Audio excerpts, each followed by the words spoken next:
जय हिंद मेरे दोस्तों, स्वागत है आप लोगों का जीएस आयुष में। मैं आपके लिए फिर आज एक नई वीडियो लेकर आया हूं।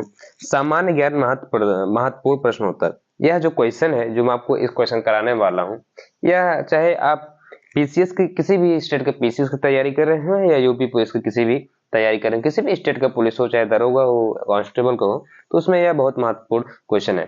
यह जो क्वेश्चन मैं आपको कराने वाला हूँ, ये सभी परीक्षाओं में बार बार पूछे जाते हैं, चाहे हम पीसीएस की बात करें या फिर यूपी पुलिस की बात करें या फिर किसी भी स्टेट की पुलिस की बात करें, तो उसमें जो प्रश्न है बार बार पूछ ही दिए जाते हैं। ठीक है, तो हम लोग इस वीडियो में इस प्रश्न को कवर करते हैं। इसमें आपको 20 क्वेश्चन मिलेंगे जो एकदम बढ़िया से हम लोग इस वीडियो में समझते हैं।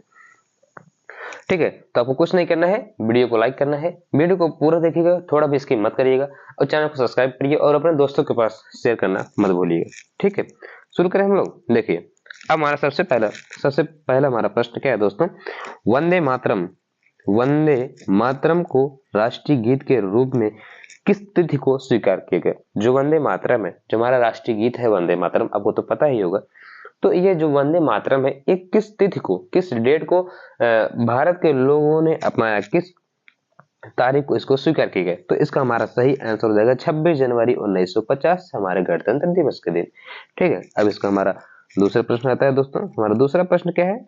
दूसरा प्रश्न हम लोग देखते हैं ना बढ़िया तरीके से। दूसरा प्रश्न हमारा है, रणजी ट्रॉफी का संबंध किस खेल से है? रणजी ट्रॉफी का संबंध किस खेल, जो रणजी ट्रॉफी है, इस रणजी ट्रॉफी का संबंध किस खेल से है? तो इसका हमारा सही आंसर क्या है दोस्तों? आप लोग जानते हैं, इसका हमारा सही आंसर है क्रिकेट से है। किससे है? क्रिकेट। तो क्रिकेट से रणजी ट्रॉफी का संबंध है या ये रणजी ट्रॉफी का क्रिकेट से संबंध है। ठीक है, अब इसके आगे हमारा तीसरा प्रश्न आता है, रतौंधी रतौंधी किस विटामिन की कमी से होता है? रतौंधी किस विटामिन की कमी से होता है? तो रतौंधी जो बीमारी होती है, यह विटामिन ए की कमी से होता है। किससे? विटामिन ए की कमी से हमें रतौंधी की बीमारी होती है। तो अगर आपके अंदर विटामिन ए नहीं है तो आप भी रतौंधी के स्वीकार हो जाएंगे, रतौंधी बीमारी के आप भी स्वीकार हो जाएंगे। तो आप भी अपने अंदर विटामिन ए की पूर्ति करिए। ठीक है दोस्तों, इसके आगे हमारा चौथा प्रश्न आता है। हमारा चौथा प्रश्न क्या है? आराम हराम है, आराम हराम है का नारा किसने दिया? आराम हराम है का नारा किसने दिया? तो आराम हराम है का नारा जवाहरलाल नेहरू ने दिया था। किसने दिया था? जवाहरलाल नेहरू दिया था। ठीक है, तो आराम हराम है का नारा हमारे जवाहरलाल नेहरू जी ने दिया था। तो आप लोगों इसे याद कर लीजिए। ठीक है, हमारा पांचवा प्रश्न आता है। हमारा पांचवा प्रश्न है दोस्तों, इंकलाब जिंदाबाद का नारा, इंकलाब जिंदाबाद का नारा सर्वप्रथम किसने दिया था? इंकलाब जिंदाबाद का नारा सर्वप्रथम किसने दिया था?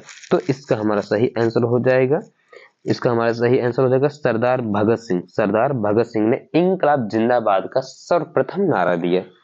ठीक है, अब इसके आगे हम लोग देखते हैं। हमारा छठवां प्रश्न क्या है? हमारा छठवां प्रश्न है, निर्विरोध चुने जाने वाले एकमात्र राष्ट्रपति कौन होते हैं? मतलब ऐसे राष्ट्रपति बताइए जो जब वह चुनाव खड़े हुए थे, जब राष्ट्रपति के उम्मीदवार पर खड़े हुए थे, तो उनके विपक्ष में कोई भी उम्मीदवार नहीं था। तो ऐसे अब तक हमारे एक ही राष्ट्रपति हुए हैं, नीलम संजीव रेड्डी। नीलम संजीव रेड्डी। ठीक है, नीलम संजीव रेड्डी जी हैं। ठीक है, अब इसके आगे हमारा अगला प्रश्न आता है दोस्तों। हमारा अगला प्रश्न क्या है? सातवां प्रश्न हमारा है। सातवां हमारा प्रश्न क्या कह रहा है? नींबू और संतरे में कौन सा विटामिन पाया जाता है? जो नींबू और संतरा जो है, इसमें कौन सा विटामिन पाया जाता है? तो देखिए, नींबू भी खट्टा है और संतरा भी खट्टा है, तो दोनों में विटामिन सी पाया जाता है। तो खट्टे चीजों में विटामिन सी पाया जाता है, खट्टे चीजों में विटामिन सी की मात्रा अधिक होती है। ठीक है, हमारा आठवां प्रश्न है दोस्तों। आठवां हमारा प्रश्न क्या है? हाँ दोस्तों, लोग देते हैं हमारा आठवां प्रश्न। हमारा आठवां प्रश्न, रविंद्रनाथ टैगोर ने भारत को राष्ट्रीय गान के अलावा, रविंद्रनाथ टैगोर ने भारत के राष्ट्रीय गान के अलावा किस एक और देश का राष्ट्रीय गान लिखा? जो रविंद्रनाथ टैगोर जी थे, इन्होंने भारत का राष्ट्रीय गान तो लिखा, तो इसके अलावा किस एक और देश का इन्होंने राष्ट्रीय गान लिखा था? तो इसका हमारा सही आंसर क्या होगा दोस्तों? बांग्लादेश का। बांग्लादेश जो हमारा पड़ोसी देश है, उसी का राष्ट्रीय गान हमारे रविंद्रनाथ टैगोर जी ने लिखा था। तो इतने महान थे हमारे रविंद्रनाथ टैगोर जी, अपने देश का भी भला किए और पड़ोस का भी भला कर दिए। ठीक है, अब हमारा नवा क्वेश्चन क्या बनता है? राजघाट किसका समाधि स्थल है? जो राजघाट स्थान है, या किसका समाधि स्थल है राजघाट? तो इसका हमारा सही आंसर क्या होगा दोस्तों? इसका हमारा सही आंसर होगा महात्मा गांधी। महात्मा गांधी की समाधि कहाँ है? महात्मा गांधी की समाधि जो है वह राजघाट में है। कहाँ है? राजघाट में है महात्मा गांधी जी की समाधि। ठीक है, अब इसके आगे हम देखते हैं अगला प्रश्न। हमारा 10वां प्रश्न क्या कह रहा है दोस्तों? हमारा 10वां प्रश्न है, भारत का मैनचेस्टर किसे कहते हैं? भारत का मैनचेस्टर किसे कहते हैं? भारत का मैनचेस्टर अहमदाबाद को कहते हैं। किसे कहते हैं? अहमदाबाद। ठीक है, आप लोग इसे याद रखिएगा, भारत का मैनचेस्टर किसे कहते हैं? भारत का मैनचेस्टर अहमदाबाद को कहा जाता है। ठीक है, अब हम लोग अगला क्वेश्चन देखते हैं। हमारा अगला क्वेश्चन है दोस्तों, क्या है हमारा अगला क्वेश्चन? देखिए ध्यान से, मंदिरों की पूर्ण भूमि भारत के किस राज्य को कहा जाता है? मंदिरों की पूर्ण भूमि भारत के किस राज्य को कहा जाता है? तो ऐसा हमारा एक इकलौता राज्य है तमिलनाडु। तमिलनाडु को कहा जाता है मंदिरों की पूर्ण भूमि। ठीक है, तो आप लोग इसे याद रखिएगा, मंदिरों की पूर्ण भूमि किसे कहा जाता है? तमिलनाडु को कहा जाता है। ठीक है, अब इसके आगे हम लोग देखते हैं हमारा 12वां क्वेश्चन क्या कह रहा है। हमारा 12वां क्वेश्चन है, 1857 ईस्वी को 1857 के विद्रोह में झांसी की रानी लक्ष्मीबाई ने किसके सहयोग से ग्वालियर विद्रोह किया था?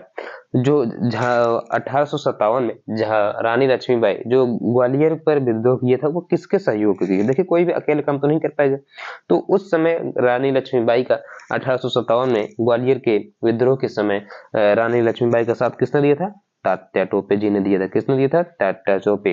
तो तात्या टोपे जी के लिए एक सब्सक्राइब तो बनता है दोस्तों, तो एक सब्सक्राइब आप करिए और वीडियो को लाइक करिए, दोस्तों के पास शेयर करना मत भूलिएगा। ठीक है, अब अगला प्रश्न हम लोग देखते हैं। अगला प्रश्न हमारा क्या कह रहा है दोस्तों? अगला प्रश्न देखते हैं हम लोग जल्दी से। 1857 की क्रांति के बाद अंग्रेजों ने मुगल बादशाह बहादुर शाह जफर को कैद करके कहां भेजा? 1857 की क्रांति जब हो गई, अंग्रेजों ने मुगल बादशाह बहादुर शाह जफर को कैद करके कहां भेज दिया? तो अंग्रेजों ने उनको कैद करके कहां भेज दिया? बर्मा, मतलब म्यांमार में, चाहे उसको बर्मा कहिए या म्यांमार कहिए, तो वहां पर उन लोगों ने भेज दिया, अंग्रेजों ने भेज दिया। ठीक है, अब आगे हमारा 14वां प्रश्न क्या कह रहा है दोस्तों? हमारा 14वां प्रश्न है,